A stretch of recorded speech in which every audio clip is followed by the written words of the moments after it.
الشيطان الرجيم. بسم الله الرحمن الرحيم. الحمد لله رب العالمين، بارئ الخلائق أجمعين، باعث الأنبياء والمرسلين، ثم الصلاة والسلام على خير خلقه العبد المؤيد والرسول المسدد، حبيب إله العالمين أبي القاسم المصطفى محمد، وعلى أهل بيته الطيبين الطاهرين وصحابته المنتجبين. السلام عليك يا أبا عبد الله، وعلى الأرواح التي حلت بفنائك وأناخت برحلك. عليكم مني جميعا سلام الله أبدا ما بقيت وبقي الليل والنهار، ولا جعله الله آخر العهد مني لزيارتكم. السلام على الحسين وعلى علي بن الحسين وعلى أولاد الحسين وعلى أصحاب الحسين. My dear brothers and sisters, respected viewers from around the globe, may the peace of Allah be upon you all. Assalamu alaikum wa rahmatullahi wa barakatuh. We meet again for the second night in commemoration of our sixth Imam and the leader of our school of thought and the founder of our school of thought, Al-Imam Ja'far ibn Muhammad al-Sadiq, salawatullahi wa salamuhu alayh. Last night we began to speak about the life and times of this great Imam. And we touched upon several topics and several themes. And tonight we shall continue in this topic. One of the points that I'd like to address, and it seems to be a fundamental theme in the life of Imam Sadiq alayhi salam, was the way that he raised his companions, the way that he taught his companions. First of all, Imam Sadiq alayhi salam would encourage his companions to seek knowledge. He would say in a famous saying, لوددت السياط على رؤوس أصحابي لكي يطلب العلم. Or a hadith to this effect, meaning that I would hold a stick over the head of my companions to beat them or threaten them for them to seek knowledge. To this degree that Imam wanted to force his companions to learn, to seek knowledge, to educate themselves. Imam Sadiq wanted companions that were educated. He did not gain followers or want to gain followers that lacked knowledge, that lacked education. We see some political leaders, religious guides, they reach out to the masses, but especially to those that are uneducated, to those from the lower status that have not sought a proper education. Why? Because that level of people are easy to fool. They're easy to get to submit because they lack knowledge, they lack education. You could easily fool them with whatever you say to them, any claims that you make. You can fool the uneducated and those without a proper education. But when you see the leader of a group, the leader of a school of thought, encouraging his followers to seek knowledge and to become educated, that is a sign of a genuine leader. He's not a crook. He's being genuine. Because when you're asking them to educate themselves and seek knowledge, that means you're asking them to open their eyes, to be open-minded, to think critically. And when they think critically, if he was a crook, they would discover. They can read between the lines. So by him asking them to be educated, this means he was a genuine leader, a genuine scholar, a genuine man of God that carried a message, a divine message that called people to Allah Azza wa Jal. He would encourage them to seek knowledge. He wanted his followers to be educated. This is one. Two, he would ask his companions and followers to be of utmost akhlaq, to have the best of akhlaq, to have the best of manners.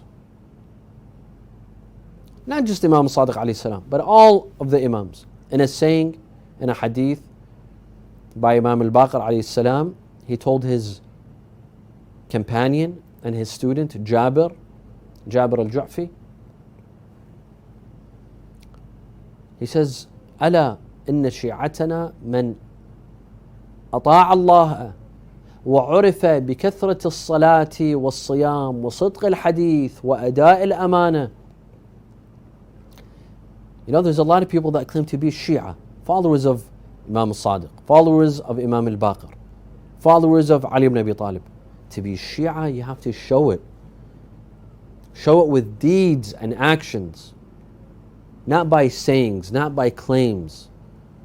There are some that wear a necklace with the sword of Imam Ali. They have love for Imam Ali. It's beautiful to love Imam Ali. We should love Imam Ali. But that love should be translated in deeds and actions. You love Imam Ali, show it through your akhlaq. Have the akhlaq of Ali ibn Abi Talib. Have the akhlaq of Imam al-Sadiq. When you say, I am Ja'fari, I follow the school of thought of Imam Ja'far al-Sadiq, let that translate in your deeds, in your akhlaq, in your actions, in the way you deal with people. Your manners with people. How do you deal with people? What sort of business transactions you do, and how do you do business? Do you cheat? Do you lie? Do you praise what you're selling and you put down what you're buying? And this is a manner that is condemned when doing business. How do you do business? How do you conduct transactions with people? How do you behave with people? Does it resemble the teachings of Imam Sadiq alayhi salam or no? Are we known for our trustworthiness, for our honesty? When we speak to people, do we lie or do we don't lie? Imam Sadiq looks for this sort of akhlaq. In one hadith, the Imam says that if you'd like to test a person's religiosity and sense of piety and righteousness, don't look at his or her salah or fasting or hajj. No. The Imam says, don't test a person's faith and religiosity by what time he prays or how much he prays or whether he fasts or not or whether he goes to hajj. He says, because these things can become a habit. They become a habit. So he's doing it not because of his piety or extreme religiousness or religiosity. It's because it became a habit. When he hears the adhan or she hears the adhan, they pray. During Ramadan, they fast because everyone else is fasting. They can't be the black sheep and they don't fast. When it comes to Hajj, they go to Hajj because their friends go to Hajj, family members go to Hajj. They go with a group of friends and family members. True religiosity, the Imam says, is by صدق الحديث وأداء الأمانة. Can you be trusted with money, with a car, with a house, with a position, a job, a political position, a ministry, a position at work, at your business, or the business that you work for? Can you be trusted or can you not be trusted? Here you will prove that you are a good follower of Imam al-Sadiq or you're not a follower of Imam al-Sadiq. And by honesty, are you honest or are you not honest? Some people are honest when it's in their interest. When it's not in their interest, they're not honest. They don't show honesty. A true follower of Imam al-Sadiq alayhi salam is always honest, whether it benefits them or it harms them. صدق الحديث وأداء الأمانة.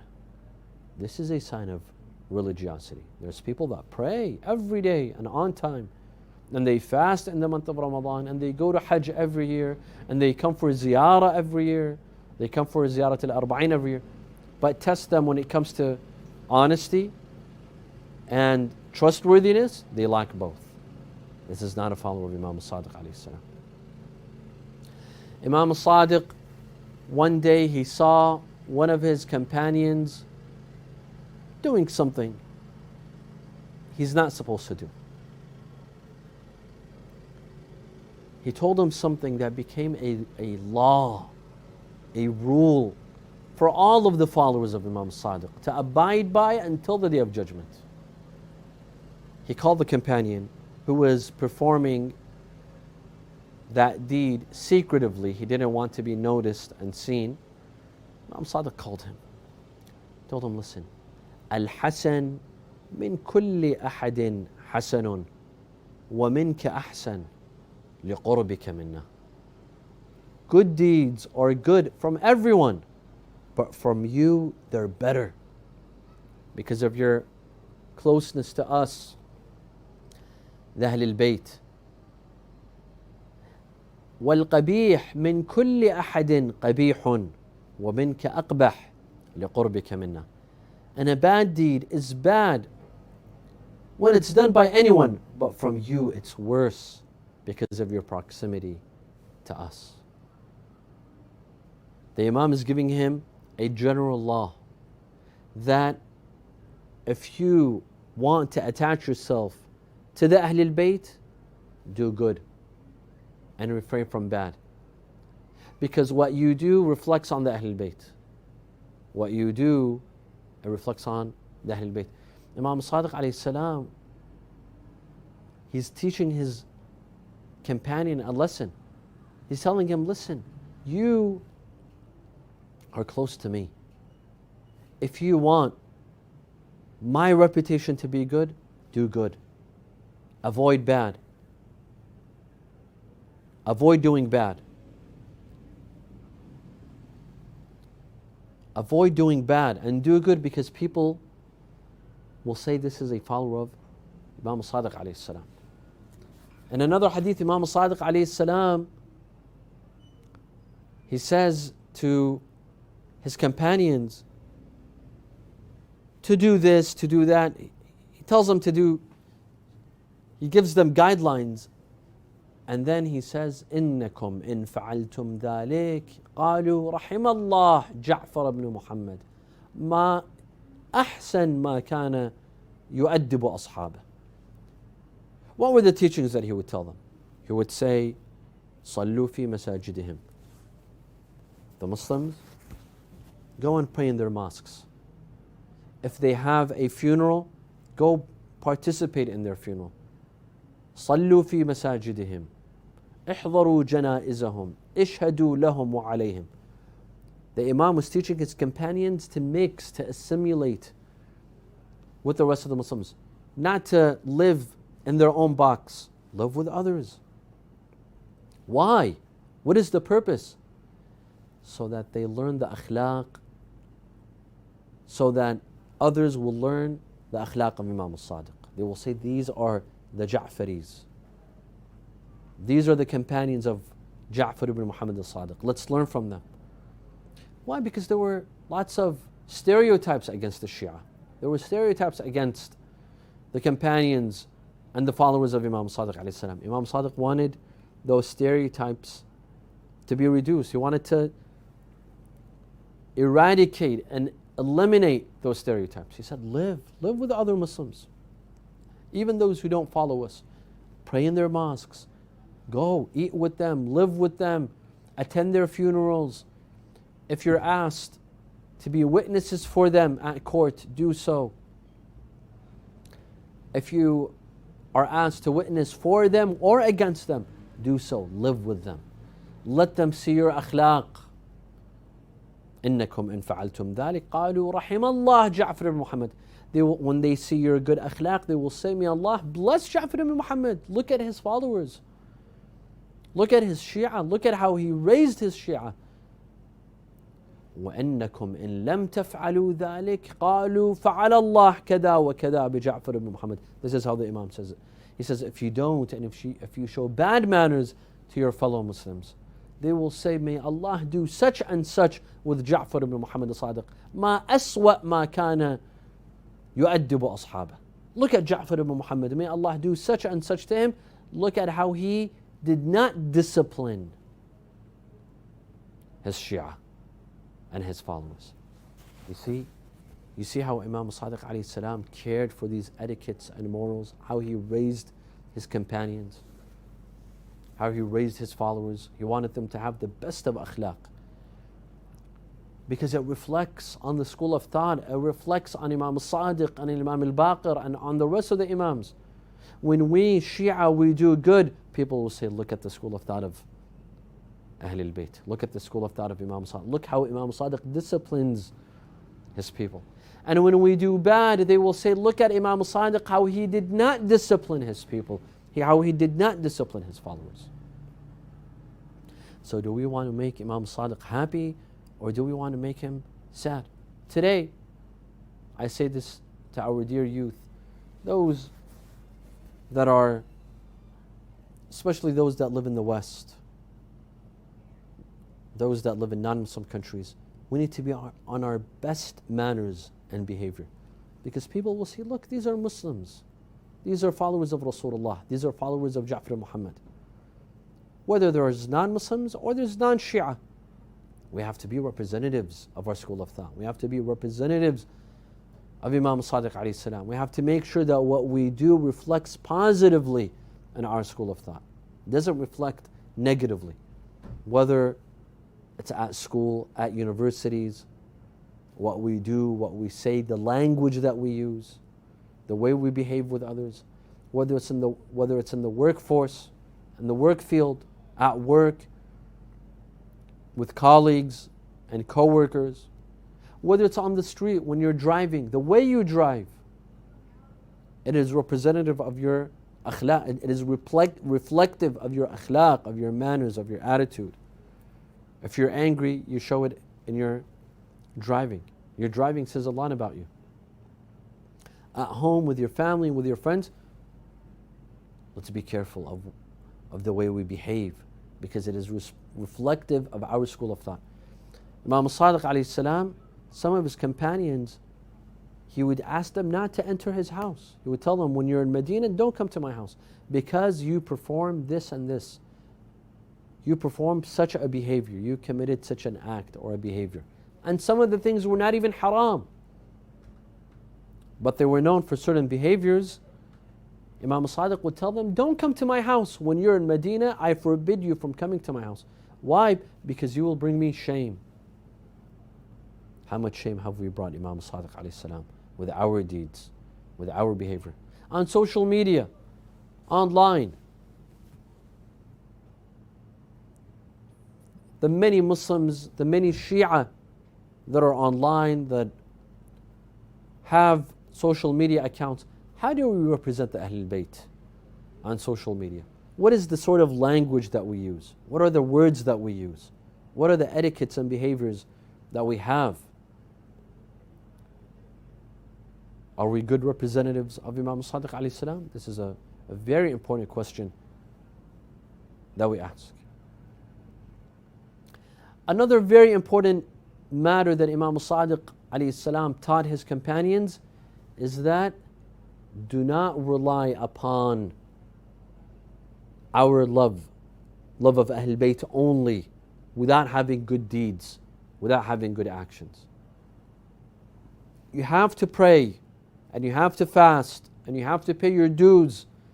Don't say that I have the wilayah of Ahlul Bayt, I have the wilayah and shafa'ah of Imam Sadiq, and that is enough. So we slack with our salah, we slack off with our fasting. No. Imam Sadiq alayhi salam was on his deathbed. Hamida says, she tells one of the companions of Imam Sadiq, she tells him, لو رأيت أبا عبد الله في ساعة الوفاة لرأيت عجبا. If you had seen him in his final moments, you would have been amazed. He said, what happened? He said, call all of my family members, everyone that is close to me, call them. I have to say my final words. I'd like to tell them something. They came. They gathered. Imam Sadiq told them all, إن شفاعتنا لا تنال مستخفا بصلاته. Our intercession will not reach a person that takes his salah lightly, مستخفا بصلاته. He didn't say تاركا للصلاة. If there's a Shia, if there's a Shi'i, a follower of Ahl Bayt that does not pray, he's out of the question. The Imam does not say our intercession will not reach someone who doesn't pray. He says our intercession will not reach someone who takes the salah lightly. Takes the salah lightly, meaning he prays, but he takes it lightly.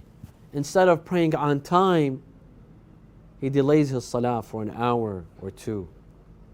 Instead of praying calmly, peacefully, taking your time in salah, this person rushes in his salah or her salah.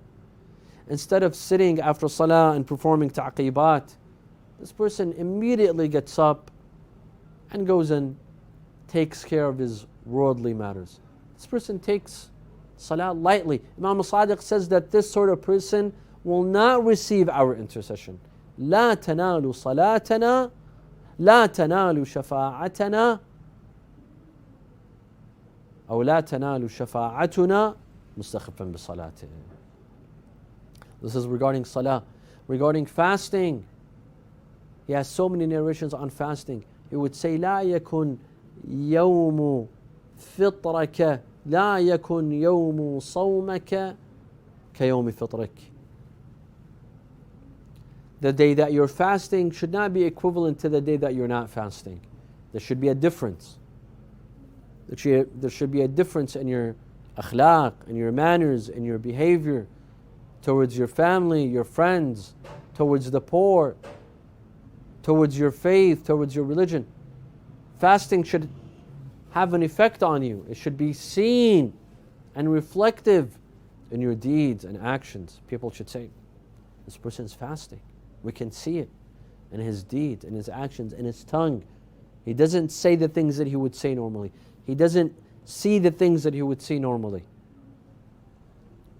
Imam Sadiq alayhi salam could have easily told his companions that you have our shafa'ah, you have our intercession, you have nothing to worry about. But he didn't. And at the time of Imam Sadiq, there was a movement known as the movement of ghulu, al-ghulat. Al-ghulat were a group of people that exceeded the limits. Al-ghulu is to exceed the limit. What did they say?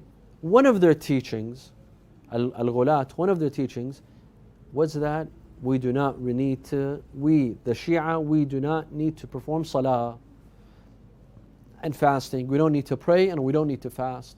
All we need is the shafa'ah of Ahlul Bayt. All we need is the wilayah of Ahlul Bayt. If we have the wilayah of Ahlul Bayt, we are set. We will enter heaven. Imam Sadiq fought this group intellectually, not physically. Intellectually, he condemned them. And he has many narrations in condemning the movement of ghulat. That this is nonsense. A Shia has to pray just like anyone else. A Shia has to fast and give khums and zakat and perform al-amr bil-ma'roof, enjoy the good, wa-nahi al-munkar, forbid the evil, just like everyone else. Wilayah of Ahlul Bayt is necessary, but it doesn't mean that it is the only thing that we need. And we don't need to pray and we don't need to fast. Thus, Imam Sadiq alayhi salam, he disciplined his companions in this sort of way. The Ahlul Bayt disciplined us.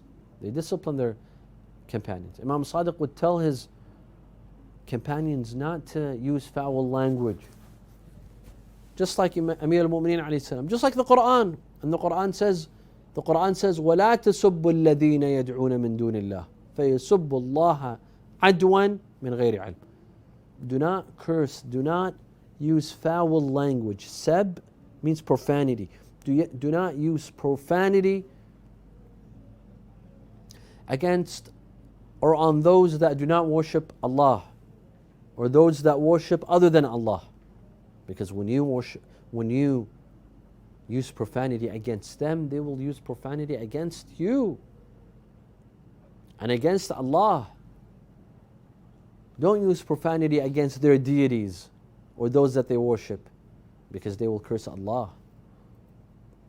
Amir al-Mu'mineen alayhi salam, in the battle of Siffin, he saw some of his companions, they were cursing and using profanity against Muawiyah and the soldiers of Muawiyah and the companions of Muawiyah. They were using profanity. Amir al-Mu'mineen heard them and he said, no, أكره لكم أن تكونوا قوما سبابين. I hate for you to be a group of people that use profanity. Don't use profanity. Don't use ugly words. They told him, Ya Amir al-Mu'mineen, but aren't we not on the right path and they on the false path? He said, yes, but this is not a justification to curse them and to use profanity against them. This was a lesson for us. And same goes for Imam Sadiq alayhi salam. He taught his companions not to use profanity, sab. Not to use profanity. To have utmost akhlaq. To have the best of manners, even with our enemies. Even of those that are against us. Even of those that kill us. We should have our akhlaq. Because what we do is reflective of our akhlaq, and what they do is reflective of their akhlaq. How we behave is reflective of our school of thought, and what our enemies do is reflective of their school of thought. Look, let me give you an example. Look at what happened here in Iraq. What happened here in Iraq a few years ago when Iraq was about to fall to ISIS? A third, if not a half, of Iraq fell to ISIS. People were being massacred. Heads were being cut off and decapitated. Women were being taken as slaves. Lands were being conquered. Right? What did they do? ISIS did what is reflective of their school of thought. Which school of thought do they follow? The Wahhabist, Salafist school of thought? Or were they Khawarij? Some can argue that they are Wahhabi, others can argue that they are Khawarij, or maybe it could be argued that they are both, or a mix of both.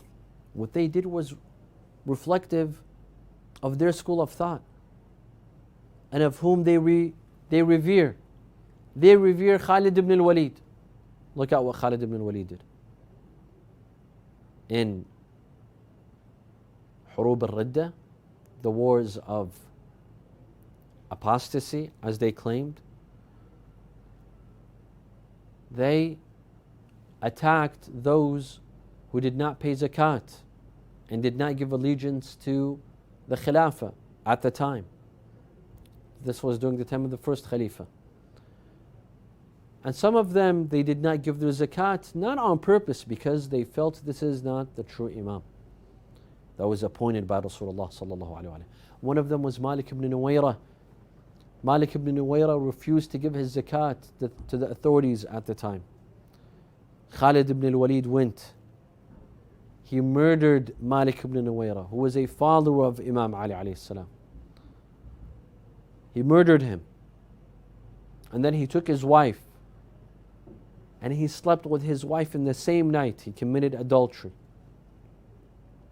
And then he decapitated the head of Malik ibn Nuwayra and he put it on fire. And then he brought a pot of food. It was cooking, and he put it on the head of Malik ibn Nuwayrah, and he cooked his food. This is Khalid ibn al-Walid, revered by some for his courage and for his bravery. I don't know which bravery that is. When he saw the wife of Malik ibn Nuwayrah, he didn't have any courage and bravery. Because courage and bravery is not just in the battlefield. Courage and bravery is not just in the jihad in the battlefield, but the jihad against the nafs of your inner desires. He committed adultery because he did not have the courage to overcome his nafs. This man is an idol for them. So what ISIS does is reflective of their school of thought and those whom they revere, including Al-Hajjaj ibn Yusuf al-Thaqafi. Al-Hajjaj ibn Yusuf al-Thaqafi would kill hundreds of people and thousands of people. When he saw bloodshed, when he saw individuals having their head cut off, it gave him an appetite to eat. So before eating, he would see men being killed and then he would eat. This is what we saw at the hands of ISIS. Right? But at the same time, we saw others from the followers of Ahlul Bayt who obeyed the fatwa of their scholars and of the Marji'iyah, who joined the fight against ISIS. Look at how they treated their enemies, how they entered the cities. Did they ruin and conquer and cut heads off and show corruption? Absolutely not. They brought peace to those lands. They brought liberation to those lands, and they cleansed the earth from the evil of ISIS. And they showed good to everyone, even to Christians in Iraq, our Christian neighbors and our Christian colleagues here in Iraq. The Shia from the south, they went to help Christians build their churches. Because this is the akhlaq of Ahlul Bayt, that we show love and compassion to everyone, not just people from our school of thought, but for others, even for people of other religions. We see ISIS, they ruin mosques and places of worship. The way they ruined the shrines, the shrine of Al-Askariyin, Al-Imamain Al-Askariyin, Al-Imam Ali Al-Hadi wal-Imam Al-Hasan Al-Askari in Samarra. They ruined that shrine. Although it's a place of worship. And the Quran says, وَمَنْ أَظْلَمُ مِمَّنْ مَنَعَ مَسَاجِدَ اللَّهِ أَنْ يُذْكَرَ فِيهَا اسْمُهُ وَسَعَى فِي خَرَابِهَا. Who is more unjust and oppressive than those that forbid the name of Allah being mentioned in His mosques, and those that strive to destroy those mosques? The shrine of Al-Askariyin is a mosque. Al-Baqi' is a mosque where Imam Sadiq alayhi salam, and before him his father Imam al-Baqir, and before him his grandfather Imam Zayn al-Abidin, and before him his great-grandfather or his uncle Imam al-Hasan, they're buried in Al-Baqi'. Al-Baqi' is a mosque. It's one of those places where Allah is worshipped and Allah's name is mentioned. في بيوت أذن الله أن ترفع فيها اسمه يسبح له بالغدو والآصال رجال لا تلهيهم تجارة ولا بيع عن ذكر الله وإقام الصلاة وإيتاء الزكاة. These are houses of Allah, but look at what they did to Baqi'. Look at what they did to Samarra. This is reflective of their school of thought. Today, they ruin the homes of Ahlul Bayt. They ruined the homes of the Ahlul Bayt 14 centuries ago when they attacked the house of Fatima al-Zahra alayhi salam. When they burned down the house of Fatima al-Zahra. When they burned down the tents of Imam Hussein and Sayyidah Zainab here in Karbala. They ruined their homes 14 centuries ago, and they ruin their homes today in Al-Baqi' and Samarra. Yet come and look at the school of thought of Ahlul Bayt. Come and look at the Shia of Imam Sadiq alayhi salam. Yesterday, Amir al-Mu'mineen alayhi salam, 14 centuries ago, Amir al-Mu'mineen alayhi salam stood at a church, at a rundown church. One of his companions says, لَطَالَمَا أُشْرِكَ بِاللَّهِ فِي هَذَا الْمَكَانِ. Allah has been disrespected in this place because they claimed to have a partner for him in this place. Amir al-Mu'mineen said, no, لَطَالَمَا عُبِدَ اللَّهِ فِي هَذَا الْمَكَانِ. No, this place Allah has been worshipped in. Although it's a church, but a church is a house of God for Christians. A synagogue is a house of God for Jews. Look at yesterday when Amir al-Mu'mineen stood at a church and he said, لَطَالَمَا عُبِدَ اللَّهِ عُبِدَ اللَّهُ فِي هَذَا الْمَكَانِ. And look at today when the followers of Ahlul Bayt, they go to Mosul and they go to places where there's Christians, they help them build their churches. What we do is reflective of our school of thought. And what others do, our enemies do, it is reflective of their school of thought. It shows what we learned from our Imams, and it shows what they learned from their Imams. Yes, they have Imams and we have Imams. We have A'immatul Iman. وَجَعَلْنَاهُمْ أَئِمَّةً يَهْدُونَ بِأَمْرِنَا. We made them Imams that will guide by our commands.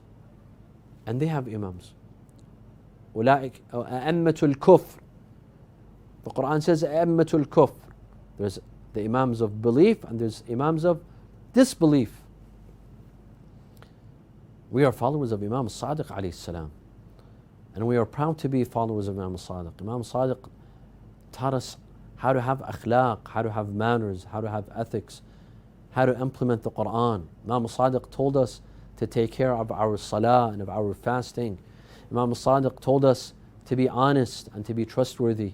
Imam Sadiq told us to be kind and compassionate with all human beings, Muslim or non-Muslim, Shi'i or non-Shi'i.